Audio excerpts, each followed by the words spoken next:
साथियों नमस्कार। देश का एकमात्र ऐसा यूट्यूब चैनल जिसने अपने प्रारंभ से लेकर कहा है कि सहारा इंडिया के निवेशकों के, सहारा इंडिया के एजेंटों के, सहारा इंडिया के पीड़ित साथियों के फंडामेंटल राइट का वायलेशन हो रहा है, लाइफ एंड लिबर्टी का वायलेशन हो रहा है। अपने शुरुआत से कहा इस बात को और कई तथ्यों के साथ इस बात को अपने चैनल के माध्यम से लगातार रखा है। लेकिन साथियों, एक यूट्यूब चैनल, एक पत्रकार ने अपने चैनल को चलाने के लिए, क्योंकि हम सभी जानते हैं कि सहारा इंडिया के पीड़ितों की आवाज़ हिंदुस्तान में कोई भी जिम्मेदार व्यक्ति, जिम्मेदार संस्थान उठाना नहीं चाहता। ऐसे में सहारा के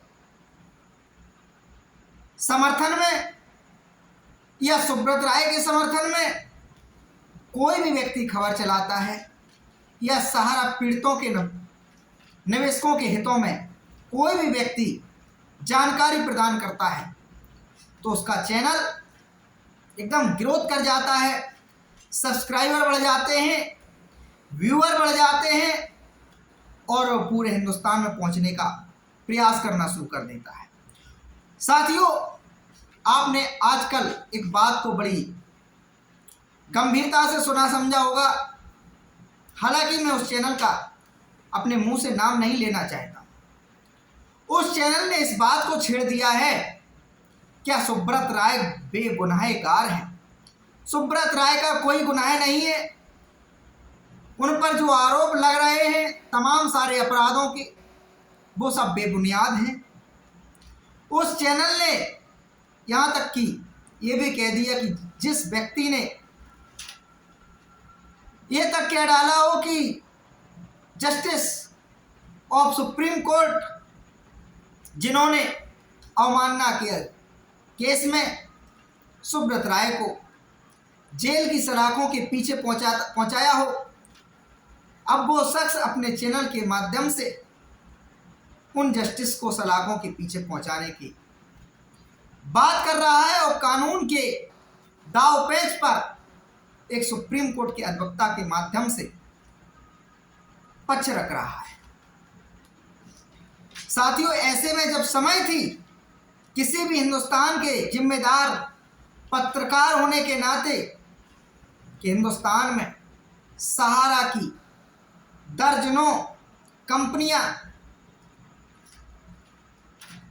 जो सहारा के निवेशकों का लगातार उत्पीड़न कर रही हैं और उनके अधिकारों से उनको वंचित कर रही हैं, उनके अधिकारों को सुरक्षित करने के लिए सरकार के साथ उन तमाम जिम्मेदार अधिकारियों, जिम्मेदार संस्थानों पर प्रश्न चिन्ह लगाना चाहिए था, जिसके कारण के इससे सहारा इंडिया के निवेशकों का भुगतान फंसा हुआ है। और ऐसे में ये बात कह देना कि सुब्रत राय अब का जो मानहानि हुआ है अवमानना के केस में, सुब्रत राय को 6 महीने से अधिक का कारावास से अधिक का जेल में रखा गया और उससे देश के निवेशकों को एक दूसरी तरफ ले जाने का प्रयास करना, जिससे वो इस मुद्दे पर अपना ध्यान हटा सकें, जो इस समय हिंदुस्तान के सहारा के पीड़ित निवेशक लगातार प्रधानमंत्री कार्यालय से लेकर सेंट्रल रजिस्ट्रार से लेकर वित्त मंत्रालय, कंपनी मंत्रालय तक अपनी इस शिकायत को भेज रहे हैं कि सहारा इंडिया परिवार जिस संस्थान का नाम है, उसके जो विवादों का क्रम है सरकार की एजेंसियों से थमने का नाम नहीं ले रहा। एक के बाद एक नया विवाद सहारा इंडिया द्वारा खड़ा कर दिया जाता है और नए नए बहाने, नए नए विज्ञापन, नए नए वीडियो जारी करके गुमराह करने का, दिग्भ्रमित करने का प्रयास किया जाता है।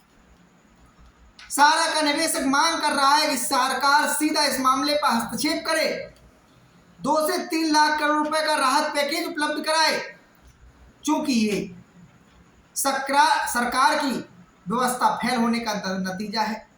सिस्टम में बैठे हुए जिम्मेदार लोगों का अपने कर्तव्यों का सही से पालन नहीं करने का नतीजा है कि सहारा के तमाम सारे पीड़ित मृत्यु को प्राप्त कर गए, सुसाइड कर गए, अवसाद में चले गए, तनाव में चले गए, बीमारियों में चले गए। उनके फंडामेंटल राइट का वायलेशन हुआ, उनके पर्सनल लाइफ पर प्रभाव पड़ा, सामाजिक मान सम्मान उनका चला गया। तमाम सारी पीड़ाओं से जो निवेशक गुजर रहा है, उसके लिए हमारे जैसे हिंदुस्तान के उन तमाम पीड़ितों ने, जिनको लगता था कि इस दरवाजे से कुछ राहत मिल सकती है, तमाम सारे निवेशकों के साथ मिलकर समझाकर निवेशकों को जागरूक किया है कि अपनी अपनी जिम्मेदारी समझिए। कोई व्यक्ति, कोई संस्थान, कोई नेता, अभिनेता, कोई पत्रकार आपकी लड़ाई को लड़ने के लिए तैयार नहीं है। इसलिए हम समस्त पीड़ितों को अपनी लड़ाई को लड़ना चाहिए। ये क्राइम बढ़ा, मैं एक वक्त अकेला था जिसने ये सिलसिला बढ़ाया।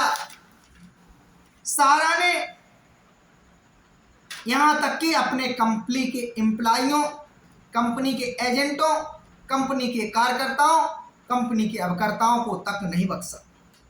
जिस भी एजेंट ने सहारा के शीर्ष प्रबंधन से कहा कि निवेशक हमको तंग कर रहे हैं, कोई समाधान निकालिए, हमारी कोड की 1 करोड़ रुपए की पेंडिंग है, 2 करोड़ रुपए की पेंडिंग है, आप 20%, 25% दे देंगे तब भी हम मैनेज कराने का प्रयास कर सकते हैं।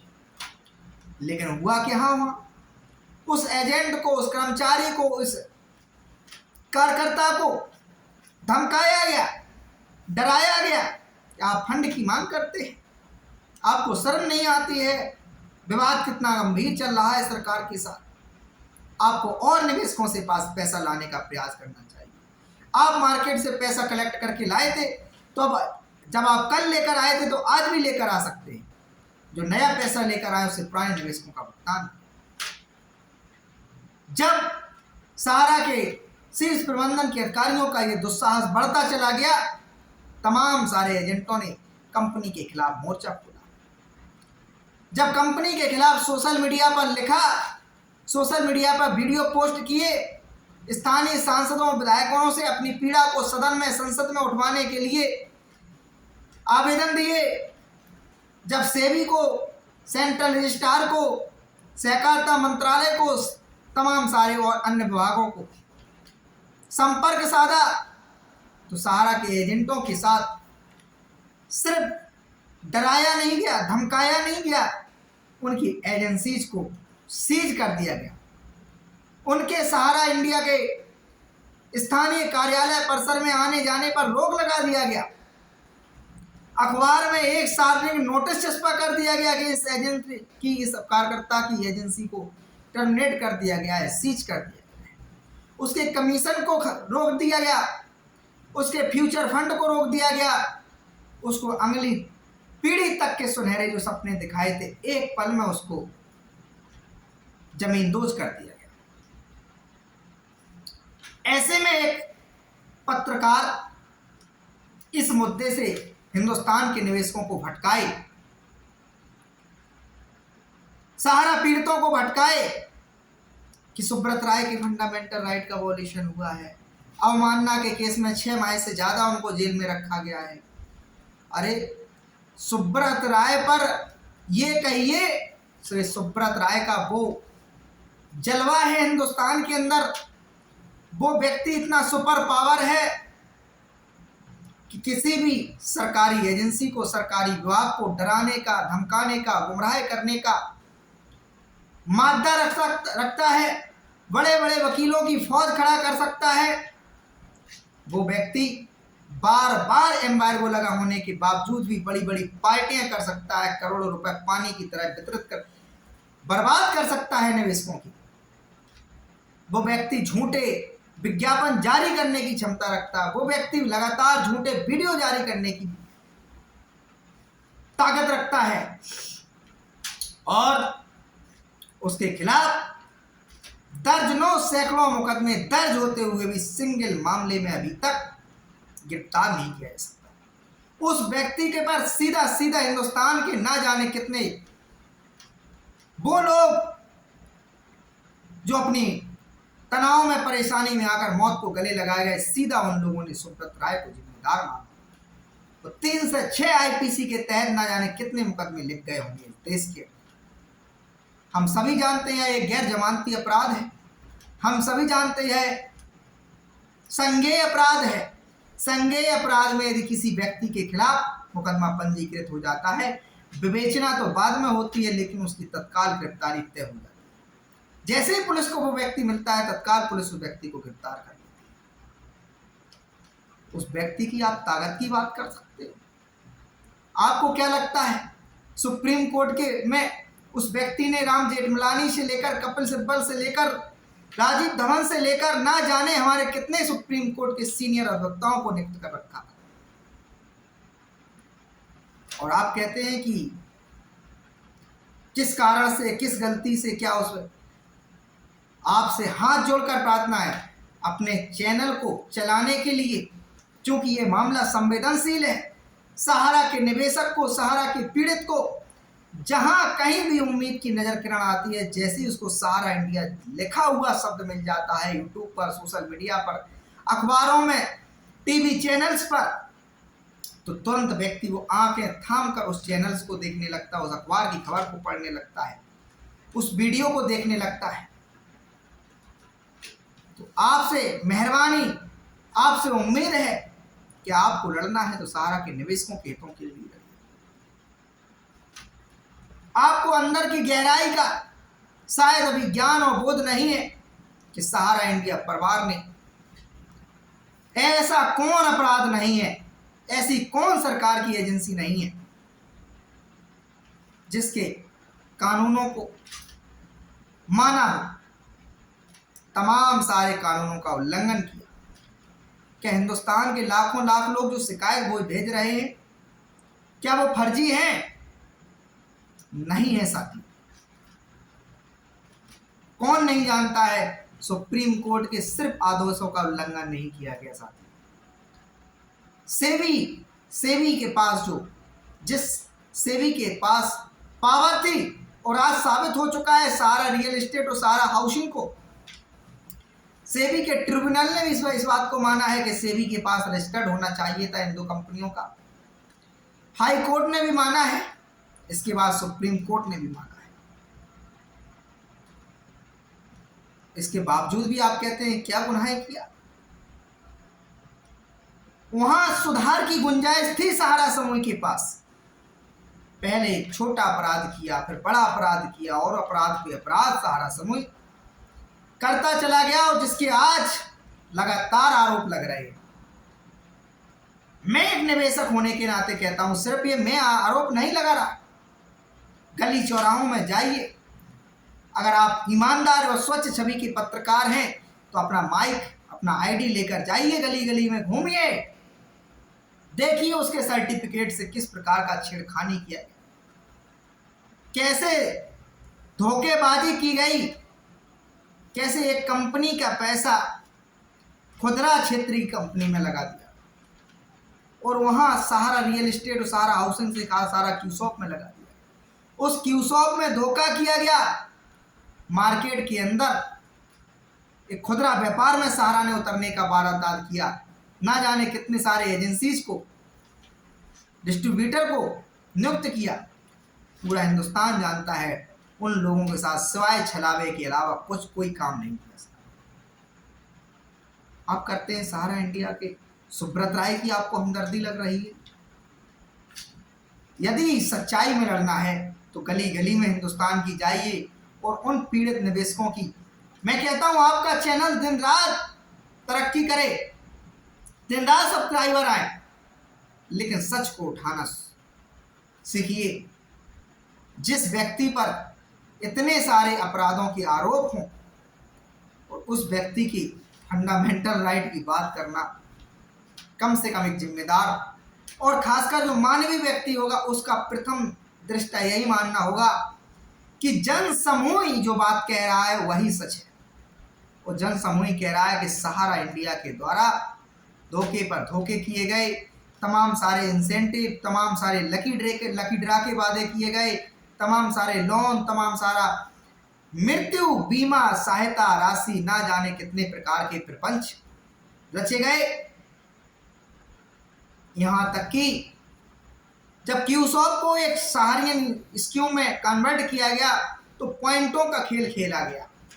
मान लीजिए किसी निवेशक का सर्टिफिकेट 10,000 रुपए का था क्यूसॉक के अंदर, उससे कहा गया कि आप इस स्कीम में चले जाइए, आपको 8 दिन तक का ब्याज मिल जाएगा, और चूंकि कंपनी का विवाद चल रहा है इस कारण से आपको भुगतान में डिले है, तो आगे चलकर हम आपका भुगतान ब्याज समेत कर देंगे। इस स्कीम में हमने और ज़्यादा ब्याज और ज़्यादा रिटर्न का वादा क्या किया उस 10,000 के सर्टिफिकेट के साथ।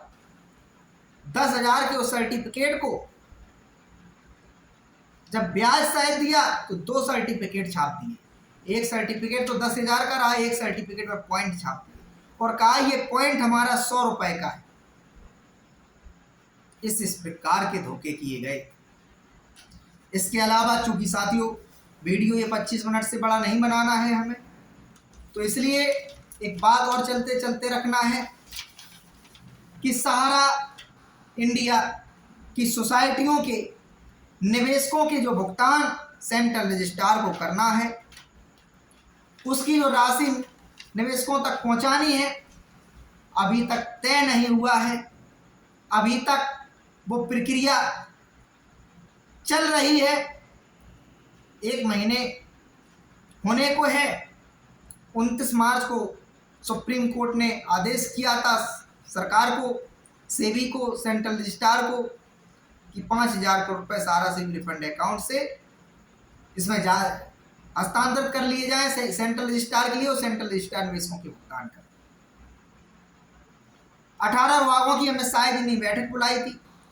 उस पर मैंने प्रथम दिन से कहा, जब से हमारी सेंट्रल रजिस्ट्रार कार्यालय से बात हुई, जब से सेंट्रल रजिस्ट्रार कार्यालय को जो हमने शिकायत भेजी थी, उस पर हमें जब से जानकारी मिली, तब से हमने कहा कि शिकायतें भेजना अलग विषय है और भुगतान मिलना अलग विषय है। यदि आप शिकायतें भेज रहे हैं तो बिल्कुल भेजिए, आज भी भेज सकते हैं वो शिकायतें।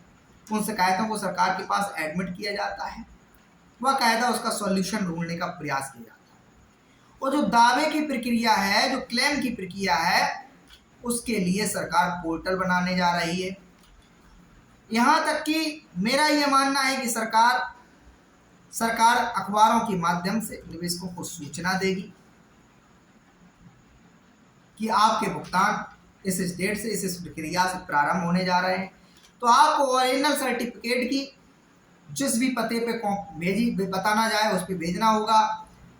चेक के माध्यम से सरकार चेक देगी या आरटीएस करेगी, किस प्रकार से आपकी बैंक डिटेल लेगी, पोर्टल पे क्या ऑनलाइन की प्रक्रिया रहने वाली है, बहुत जल्दी सामने आ जाएगा। चूँकि सरकार पर बहुत दबाव है, सेंट्रल रजिस्ट्रार बहुत हाल ही में वित्त मंत्रालय से भी खबर आई थी कि निर्मला सीतारमण जी ने ये प्रक्रिया तैयार कर रहे हैं, कैसे भुगतान दिलाने हैं। मीटिंग्स की गई थी अधिकारियों के साथ, तो इसलिए विचलित नहीं होना है। सहारा के उन निवेशकों को भुगतान जरूर मिलेगा जो 5,000 करोड़ रुपए सहारा सिविल रिफंड अकाउंट से जारी हुआ है, जो इस कैटेगरी के अंदर आते होंगे। ये भुगतान इस प्रक्रिया से भी हो सकता है, पहले आओ पहले पाओ। जो व्यक्ति पहले रजिस्ट्रेशन कराएगा उसका पहले आ जाएगा, ऐसा भी हो सकता है।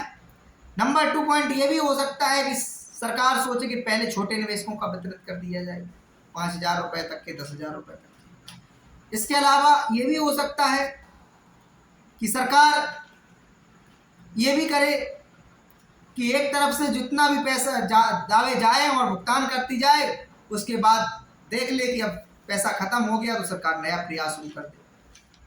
इसलिए विचलित होने की आवश्यकता नहीं है। आप लोग जो शिकायत है, बहुत सारे लोग कह रहे हैं शिकायत करना बंद कर दीजिए, बहुत कुछ हो गया। मैं कहता हूं कि शिकायत करना जारी रखिए, लेकिन उसमें इन लाइनों को जरूर लिखिए कि अब सहारा इंडिया ने हाथ खड़े कर दिए हैं, सहारा ने ये विज्ञापन भेजा था, अखबारों में छापा था, सरकार के पाले में गेंद है, सरकार की जिम्मेदारी है 13 करोड़ निवेशकों के भुगतान कराना। 2 से 3 लाख करोड़ रुपए का राहत पैकेज जारी होना चाहिए। सहारा इंडिया की समूह की जितनी भी संपत्तियां हैं सरकार को सीज करना हो, कुर्क करना हो, नीलाम करना, जो भी प्रक्रिया करनी हो उसको करती रहे, वो सरकार की व्यवस्था है। अब सरकार यदि चाहती है कि जनमानस की सुरक्षा हो, लोगों के फंडामेंटल राइट की सुरक्षा की जा सके, उनके लाइफ एंड लिबर्टी को मजबूती दी जा सके, तो उसके लिए सरकार हिंदुस्तान की तरक्की के लिए 2 से 3 लाख करोड़ रुपए का राहत पैकेज, बजट पैकेज उपलब्ध कराया। इसके अलावा साथियों, मैं कहता हूं आप भी इस बात को बहुत विश्लेषण तरीके से समझ लीजिए कि 21वीं सदी का ये सबसे बड़ा घोटाला है जिसने सीधा जन समूह को बर्बाद किया, सरकार की इकोनॉमी को बर्बाद किया, जीडीपी को बर्बाद किया, रोजगार को बर्बाद किया, जिसने जीएसटी से लेकर सारे चीजों का नुकसान किया। ये ऐसा विवाद है जिस पर अगर सरकार हस्तक्षेप करके सुलझाना चाहती तो सुलझा सकती थी। सहारा समूह के शीर्ष प्रबंधन के अधिकारी को हिदायत देकर, उन पे कॉस्ट लगा के, पेनाल्टी लगाकर, लेकिन ऐसा संभव नहीं हुआ। और इसके बाद सहारा समूह के शीर्ष प्रबंधन के अधिकारियों ने किस प्रकार से लगातार गलत तथ्यों को रखा, गलत जानकारियों को रखा और गलत तरीके से बार बार एक के बाद दूसरा और दूसरे के बाद तीसरा आरोप उन पे लगता चला गया। और सिर्फ आरोप नहीं लगा, जब इतनी बड़ी संख्या में लोग कह रहे हैं कि सहारा के शीर्ष प्रबंधन की बातों में आकर ये हम लोगों ने किया, तो निश्चित है वो लोग गुनहगार होंगे। अगर सरकार ईमानदारी से उनके खिलाफ एक्शन ले, तब सही तरीके से सरकार के जो अधिवक्ता हैं वो माननीय न्यायालयों में जाकर सही तरीके से पैरवी करें, तब। बाकी कई बार पैरवी के अभाव में तमाम सारे आरोपी बच जाते हैं, तमाम सारे अपराधी बच जाते हैं। तो इसलिए साथियों, भय भ्रम में मत पड़े। ये तमाम हमारा सुब्रत राय की जेल जाने से कोई लेना देना मामला नहीं है। हमारा मामला, आपका मामला, निवेशकों का मामला, पीड़ितों का मामला भुगतान का है। और भुगतान का मामला अब जाता है सरकार के रास्ते से और सहारा के रास्ते से। सहारा में नैतिकता यदि बची है, जिम्मेदारी यदि बची है, तो अपनी जिम्मेदारियों का निर्वहन शुरू करे। जब एम्बार्गो आप पर लगा है, इसके बावजूद भी आप अपनी संपत्तियां बेचने में कैसे सफल हो जाते हैं, इस बात का आप लोग क्यों कभी उत्तर नहीं दिए? क्या अखबार ये झूठे हैं जिन अखबारों में खबरें छपी? क्या वो खसरा खतौनी वो झूठे हैं जिनमें हम लोगों ने देखा कि सहारा ने कैसे अपनी संपत्तियों को, क्या सहारा समूह के अंदर वो संपत्तियां नहीं आती हैं?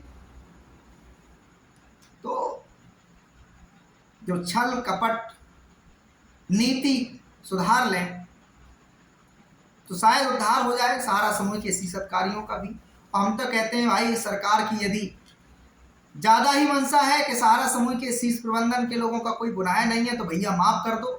निवेशक सिर्फ इतना चाहता कि उसका भुगतान मिल जाए, उसका पैसा उसके घर तक पहुंच जाए। निवेशक सिर्फ इतना चाहता है, उसका जो सामाजिक जीवन तहस नहस हो रहा है, ताना बाना उसका बिगड़ रहा है, वो सुरक्षित हो जाए। अहंकार सहारा समूह का शीर्ष प्रबंधन का ले डूबा, ये भी बात सच्चाई है। गलतियों को सुधारा जा सकता था, ये भी बात की सच्चाई है। तो साथियों, मैं कह रहा हूँ, इन तमाम सारी चीज़ों से जो हम देखते हैं, अपना चैनल उठाने के लिए इतना लंबा चौड़ा वीडियो बना के और एक अधिवक्ता के साथ बैठ कर के लंबी डिबेट कर देते हैं।